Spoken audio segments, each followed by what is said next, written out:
Hey guys, what is up? It is me, Pagey here, once again with another video on The Flash and Supergirl as well. So just a heads up, in like a couple of days I will be doing a Q&A or a question and answers video. And that's just to celebrate 50,000 subscribers. I was going to do it like 2 weeks ago and stuff, but all these different information and stuff has come out to do other videos on. But now's a good time, so I'll do it over the weekend. So just leave any questions you would like answered. It can be on any of the shows, or it can be about personal life, anything like that. Just leave them in the comment section below. So there was like a new Supergirl promo released. If you haven't seen it, I'll play it right now for you guys.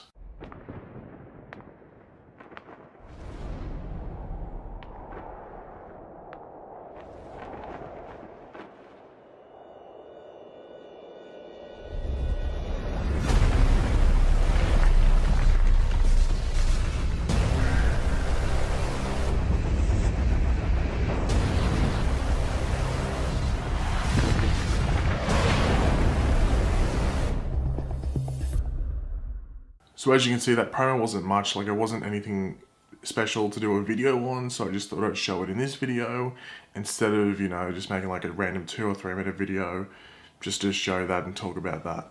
Now I think it was back like about 2 months ago, or like, you know, between a month and a half, 2 months ago, that we had the TCAs take place, which is like the Television Critics Association's like press conferences. So all the producers come and they talk about all the new upcoming shows or upcoming seasons of already established shows. And this is where Greg Berlanti once again announced that there would be another crossover apart from the big 4-night crossover that we already have coming. Now just a heads up, if you didn't know, that big 4 show crossover will be hitting our screens around the end of November. It might be pushed back to like the beginning of December, depending on like shooting schedules and stuff like that. But they should actually be getting ready to film those crossover episodes in the next few weeks, because they're up to filming like episode 6 of each season. So in the next week or 2, they should be prepping to film those crossover episodes. So we should get more details and like set pictures maybe of those shows being filmed.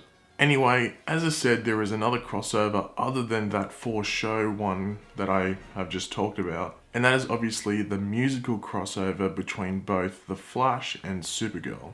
Now, this was really like the only and like last information we got on this musical crossover until now though. Greg Berlanti was actually asked about how the musical crossover is coming along, as well as whether we would be getting original songs in the crossover or just cover songs. So there was actually a quote from Greg Berlanti about the musical crossover, which we'll go over in a sec. And to establish, the quote glasses are not coming back. It was a one-time thing.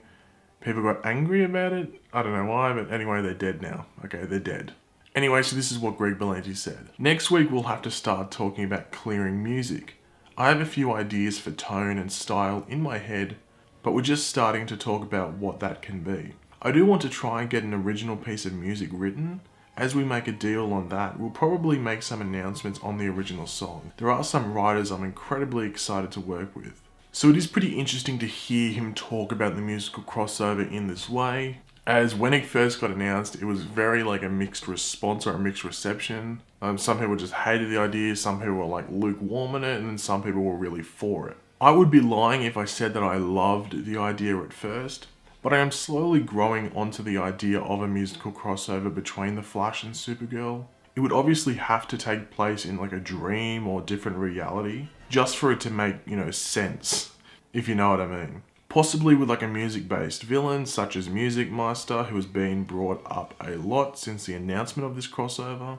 One cool thing they could actually do is get Neil Patrick Harris, who voiced Music Master in the Batman Brave and the Bold animated show, and actually get him to play him in the crossover. And it would probably bring viewers in because he has a pretty decently sized fan base. Also, Joss Whedon, who directed the first 2 Avengers films, has been linked with the directing duties of the 2 musical crossover episodes. He's actually previously worked on projects with musical elements, such as Buffy the Vampire Slayer. They did like a musical episode, and also has had Neil Patrick Harris on one of them, which was like a web series. From that Greg Berlanti interview, he was talking about original music in the crossovers. Now, they will definitely have one piece of original music, like I'm sure they'll have that done, but I personally think they will have 2, one for each episode.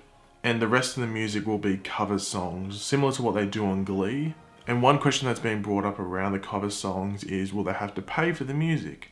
Of course they'll have to pay for it, but the thing is, The Flash is under the Warner Brothers TV umbrella, and Warner Brothers also has a music division, so they might have to pay money, but it's much easier to get the contracts done to use the licenses for that music.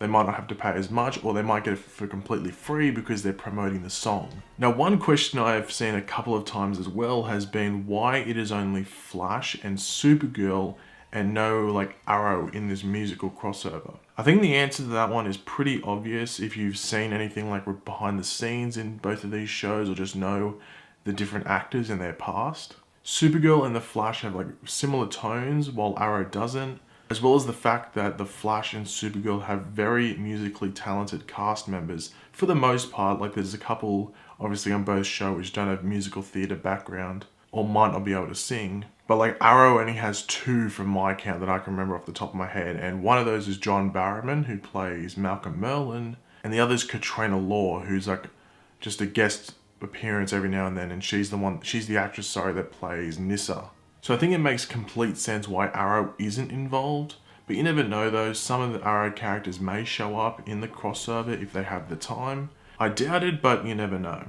But thanks for watching guys, leave your opinions in the comment section below. Are you looking forward to the crossover in regards to the musical crossover between The Flash and Supergirl? Do you like the idea of Neil Patrick Harris appearing as the Music Meister?